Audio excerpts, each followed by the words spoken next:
Hey there, you're listening to the Not So Breakfast Show with Sasha and Ish.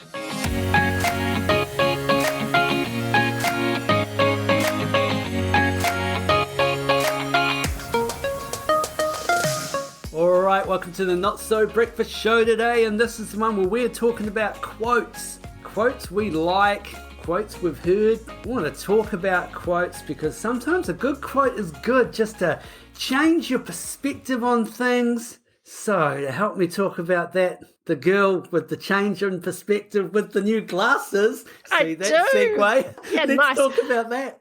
I got a quote for my new glasses and just about died. Really expensive to get old. Who knew?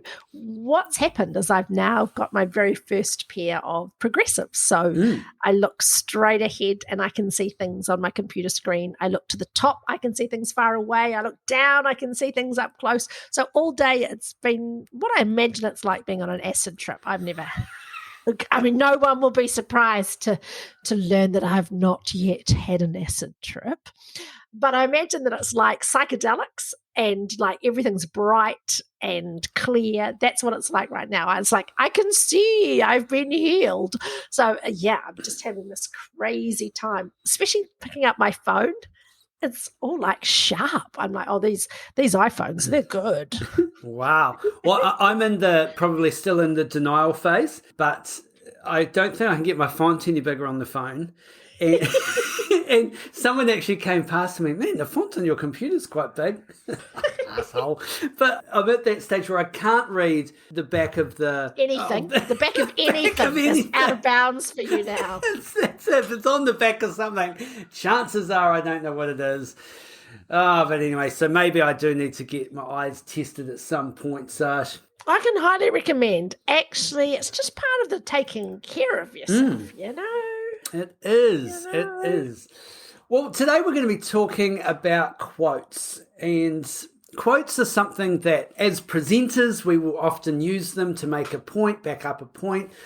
And it's always good just to have a few in your back pocket or in the back pocket of your brain, really, that can help you answer a question or can help cement something. But also quotes just sometimes give you an interesting perspective to discuss or explore. So we're going to go through some of our faves and have a chat about them. And then if you've got some quotes you like, flick them our way. We'd love to hear those. I love the stories about origins of quotes or people that attribute quotes incorrectly to people. So, I mean, you'll discover that Nelson Mandela said just about everything that's ever going. And it's just not true. It's like, or if it sounds profound, people write Dalai Lama underneath it. It's like, no, it wasn't the Dalai Lama that first said that.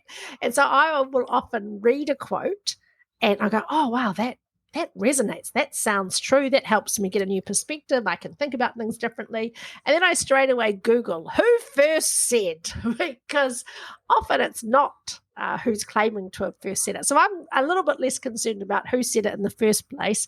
And I'm more interested in the power of quotes, of a power of a message that's really succinct. And I was thinking about how the quotes that have really stayed with me in my life, or the sayings or expressions. And I'm just looking around my office now, and you can see my office. It's full of just pictures and images and postcards and greeting cards. And literally nearly all of them have quotes on them from either famous people or not so famous people. I'm a wordy words person, so I love unlocking just the power of a well-placed phrase. So, I mean, what are some of your favorites? What are some that have, like, you've read it or you've seen it and it's just gone boof and it's hit you? I do love the Mike Tyson quote, everybody has a plan until they get punched in the face. Oh, yeah, that's a good idea. I think it's resonated with me so much because so many times you think you've got it sorted and you think you've got it organized, or this is the way that we're going to do it. And then just something comes out of nowhere and blindsides you. And that can be a big thing like COVID, could be a health thing, or it could just be a little thing that you just didn't take into account. So as a quote, I think it's great. And I can also imagine that just being in the ring with Mike Tyson, having done all of that training, and you've got your plan of how you're going to attack this, and then all of a sudden, bam, punch in the face and everything just goes out the window and you're just scrambling. Yeah, I love it because I think it speaks to that. Another famous quote that Eleanor Roosevelt said about being or maybe it was her husband, detail, about being in the arena. Brene Brown brought that back to our consciousness about victory belongs to the man who's in the arena. Get in the fight, get in the game. And it's really taking a pot shot at armchair critics. And I think that's what Mike Tyson's quote is actually all about too. It's really easy when you are leading a business or leading a team that people on the sidelines just have these little chip-ins all the time. Well, what they should have done is, and what you could have done. And I'm like, oh man, it's so easy to have a plan until you are actually the one that has to make the decision. Until it's actually your money that's on the line or your reputation or your company. So I think it's a really good reminder not only to have a plan A and a plan B and a plan C and to try and predict what might go wrong and how we're going to respond to that, but also a reminder to ourselves as spectators just to shut up a little bit.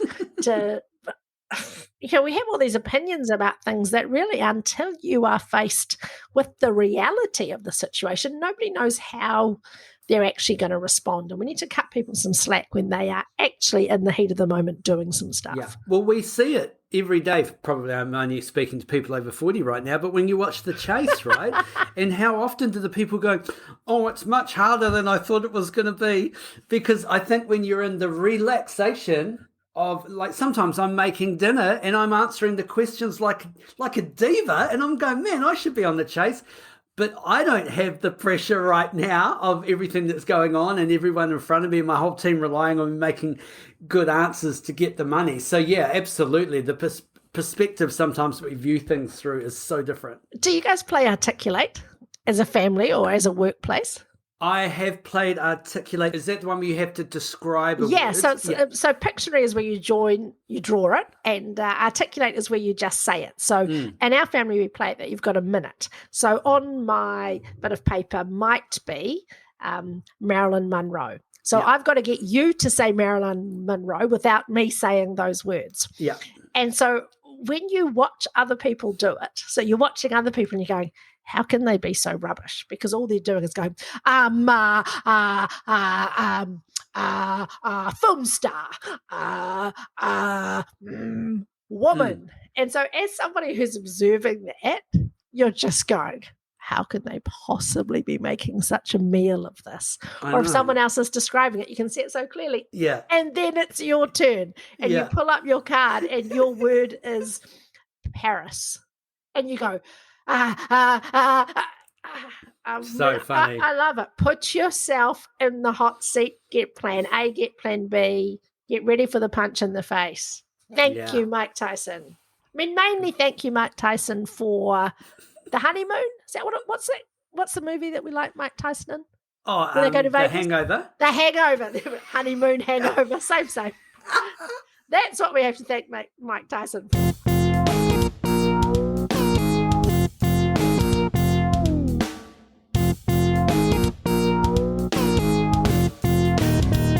Okay, so one of the ones I'm looking at my wall right now, it's Reba McEntire said, and you get, if you don't know who Reba McEntire is, doesn't matter, makes no difference. Here's the quote. To succeed in life, you need three things: a wishbone, a backbone, and a funny bone. Nice. And that's kind of that nice. Often in quotes, you get things in threes, like we all need something to hope for, something to live for. What I love about this one, though, is the last bit of that is the funny bone. And I'm really good at the wishbone stuff. I'm optimistic. I'm aspirational. I've got goals for the future. I'm great at the backbone stuff.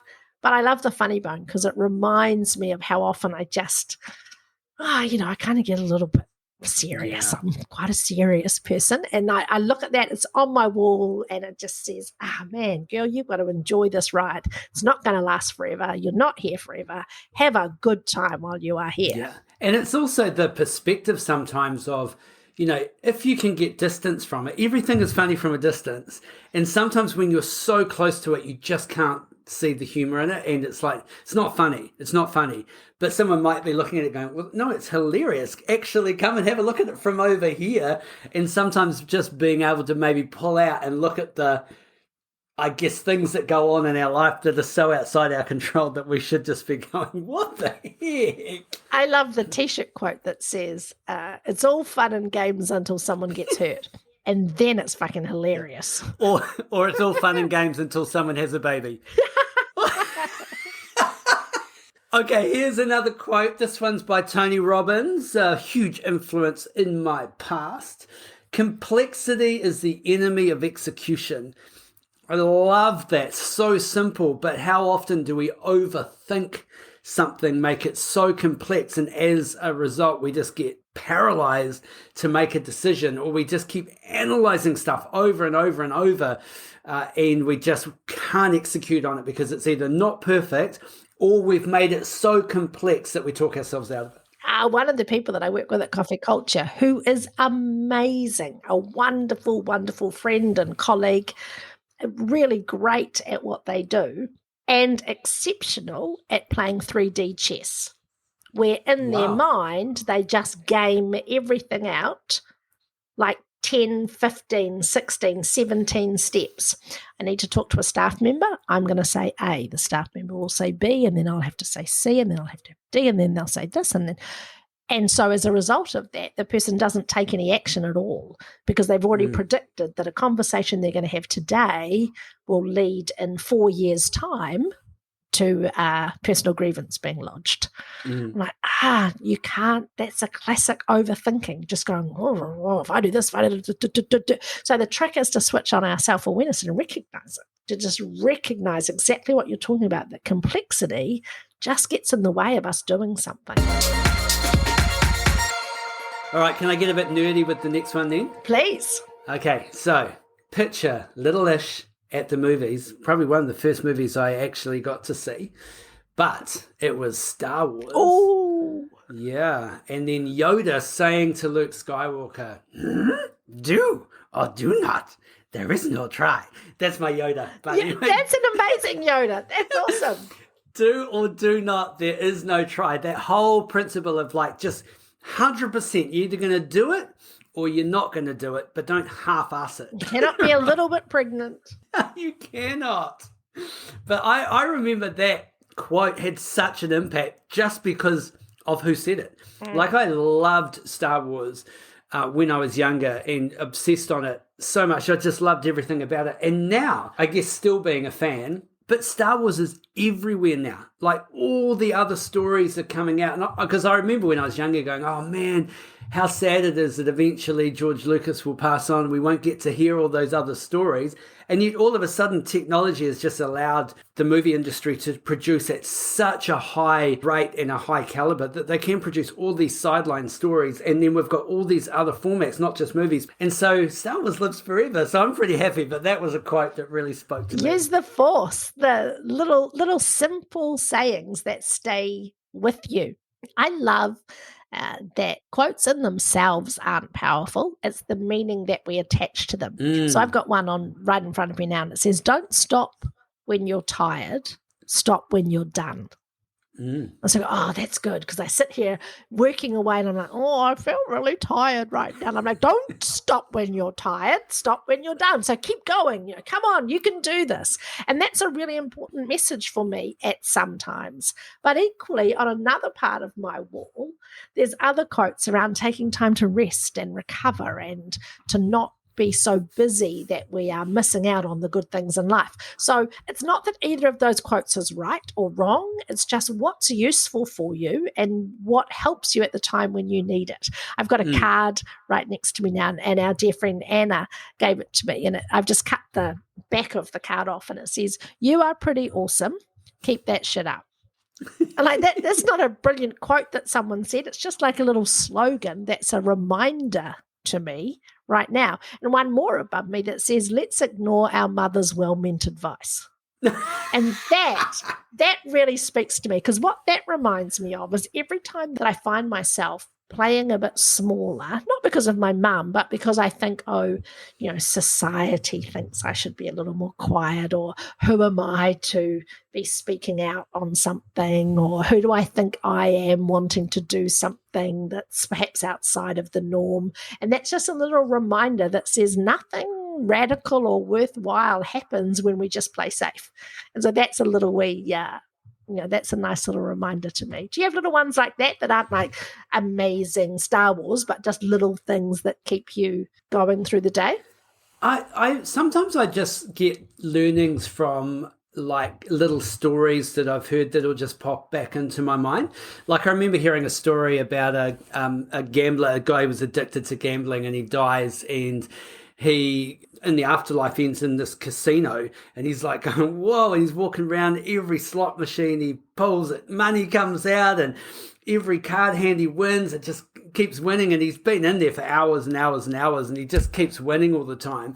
And he goes up to someone that he thought worked there, and he said, man, I just didn't think heaven, would be like this. And he said, who said you were in heaven? And it's just that whole perspective that just getting everything you want all the time is not good for you. And sometimes you have to go through the challenge and the hard stuff because it makes you better. Like if you just literally had everything you wanted on tap, like where is the reward in actually bettering yourself? Or where is even the desire of bettering yourself? And I guess how many times do we see that in celebrities who perception of have everything that they want and can afford it all and completely still go off the rails? And yeah, as Robin Williams says, cocaine is God's way of telling you you're making too much money. It's the paradox of choice. Right, so Barry Schwartz has this great TED talk about how we've never had so many different varieties of toothpaste to choose from. It doesn't make us happy. It makes us upset because it doesn't matter which toothpaste you choose. When you leave the supermarket, you're compromising. Because if you've chosen to get the charcoal whitening, you haven't got the active peppermint fresh breath. You're like, why can't I have both? Oh, well, you can, but then you can't have the calcium one. And so you end up, whatever you choose, end up being slightly disappointed that you haven't had all of the options that are available. And we get in our own way. Exactly that. I mean, I was thinking about the little things that you tell yourself, like when you write yourself little notes, that's a form of quotes. So you know how I will sometimes find a workbook that you have and there'll be a little note on it and it says, Ish, you are awesome. And I'm like, I recognize that handwriting. That's your handwriting, right. Ishmael. Those are just little self-affirmation quotes that help, that lift you up, that remind you who you are and what you're about. I think that's pretty cool. Yeah, and sometimes they're in a dialogue of, no, you've got this. You can do this. You've done stuff like this before. Like, so you become your own frame of reference for quotes, or it might just be as simple as just keep swimming, just keep swimming, just keep swimming, and sometimes you just got to keep going.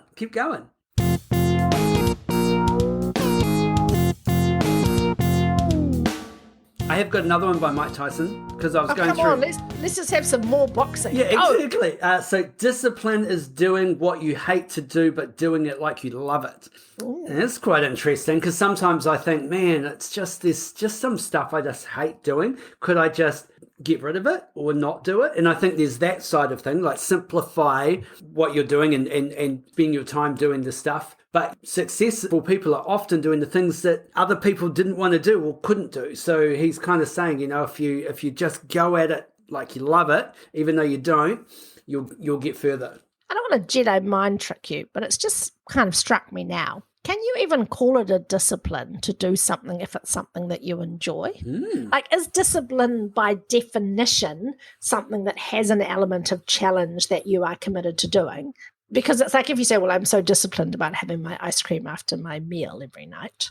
Like, well, are you? Is that a discipline, or is it by definition? It's like it's a hard thing to do, therefore you are disciplined about doing it. But if it was eat 90 bowls of ice cream, that would be discipline. We'll be right back. If there was one skill that could double your income, advance your career, and increase your ability to influence, it is the skill of presenting. Whether it's on stage, in the boardroom, or at a job interview, the 30-Minute Presenter program will help take you to the next level. So check out our Instagram page, click the link in the bio, and get started on the 30-Minute Presenter program.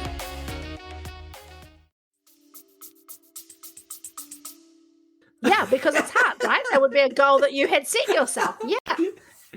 Like I think sometimes people get credit for being so disciplined, but it's things they actually just find really easy. Yeah. So they don't deserve all that kudos that we give them. because they're actually just doing stuff that's easy Is to that them. like a paradox? That is a paradox. Do you know what my favourite paradox is? Go on. It's the Rick Ashley paradox. So what you do is you go to Rick Ashley and say, can I borrow your copy of the movie Up? But of course he can't give you Up. So as a result, he lets you down. Oh, no. Okay. No, there is no excuse for that. That, my friend, is the lowest point. What episode are we up to? 118? That is the low. Righto, we can only go one way from here.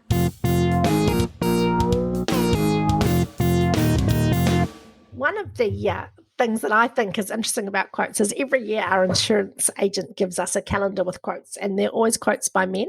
And every year I just send it back and I go, I don't care. I don't care about what all those ancient guys have got to say. And often when we talk about diversity and equality, and there's this real backlash where people go, oh, why do we have to prioritize the voices of ethnic minorities? And why do we have to prioritize women and affirmative actions, bullshit, and all of that? And I'm just like, let's just look at the history of the world. Who got to, in all of the years that humans have been around, who got to be this people who statues were made of? Who got to be the ones who were quoted? And so I'm okay about there being a swing the other way. I want to listen to what young women have to say and what minorities have to say about things. Because we got plenty of average guys just pontificating about all their bullshit. So it's nice that today's quotes, we've had some diversity. We've had Mike Tyson. I don't think we've had very many women so far, have we? Oh, we had the Reba McEntire. Let's do an Oprah quote. Here we go. So Oprah said, you can have it all, you just can't have it all at once. And I think that's been super helpful for me to recognize as a working parent who's been trying to juggle everything for a long time, to go, there has to be an element of sacrifice and an element of not having all of the things all of the time. And what's helped me is to recognize that things happen in seasons. So there's a season of young children while you're working. There's a season of family. There's a season of being there with your elderly parents. And these seasons don't last. And how do we make the most of them? One of our children is going to live overseas for a period of time. And so I've started going to different events with them that I wouldn't normally, just because in a few months' time, that's not even going to be an option. So I'm in a season of let's go and do that now. That'll be great. Let's put some of those activities into the memory bank. And I know when I was first diagnosed with cancer, I just went to everything. So right through chemo, it didn't matter what was on. Every single activity that the children had, I was there at, because if I had died and hadn't made it, I wanted everybody to be able to say, even though she was sick, your mum went to everything she possibly could to support you and be there for you. And I know that's not everyone's experience. I'm not like a hero for that. But it was just that recognition of going, this is a season of our life. And what do you choose to have, or what do you choose to prioritize at this moment? And one of the things that social media does is it makes us feel inadequate, or we let it make us feel inadequate, because comparison is the thief of joy. Where we go, oh, they've got such a tidy house, they've got such a tidy kitchen. Oh, I love how she's labelled all her containers, and her pantry's just all stacked up beautifully. And you can have that, but then you can't also keep up to date on all your Netflix shows. And you can't also be learning French on Duolingo. And you can't also be starting a new company. And if you're doing all of those things, you will burn out. You can't have all of that stuff. So, and have you noticed in your life that idea of seasons? Like you said, there's the family dynamics change all the time. Like at the moment, we're in a season where our kids just don't need us, and they're busy and they're working and they've got boyfriends. And I love this time that we're going through, but it's also then changed the dynamic for me and Joe, because we've got more time to spend together. And it's like, well, do we want to go out for dinner? Well, we can. What are the girls going to do? I don't know. Make their own dinner, It's definitely different. So I think we're now starting to get that freedom, and you're experiencing that as well. But then with that, it's also like, oh, but I kind of miss the times where we all just used to hang out together on a Saturday morning, or we used to all go out and things like that. So you end up trying to engineer that now more calculated. Like we had a bit of a family get together when my mum and dad came up for Mother's Day. So I had my mum here, my dad here. We had the girls were home, their boyfriends were here. So it was just kind of this really cool night. And then we all ended up playing Wii bowling. And watching elderly people try to play Wii bowling is just... The funniest moment was like, okay, Mum, you got it? You know how, yeah, I know. And she'd just go to bowl it, and it would either go backwards or just wouldn't release. And we're like, she goes, I'm doing it. I'm like, well, obviously you're not, because the ball would be flying down. But just the whole night was great, just hanging out like that. But when we were in that season where the kids were always there, we didn't probably appreciate it in the same way. So, yeah, again, it just changes. And I think it's such a great flex that you've just maneuvered there, where you've managed to weave into the conversation that your daughters have boyfriends. It's like, wow, man. Boyfriends that we like. None of our children... None of our children have relationships of any significance with others. I'm like, is it something we did? I'm like, yeah, pretty much. Funny. A quote by Judy Garland. Oh, please. Yeah. So always be a first-rate version of yourself rather than a second-rate version of somebody else. Oh, that's cute. And especially because, like, you know, she's Liza Minnelli's mum, so good for her. Yeah, absolutely. But because she was Wizard of Oz girl. Yeah. Yeah, back in the day. So, yeah, just own your authenticity. Be you. Which on my wall here is a little Dr. Seuss quote. The title is Individuality, and it says, why fit in when you were born to stand out? Dr. Seuss.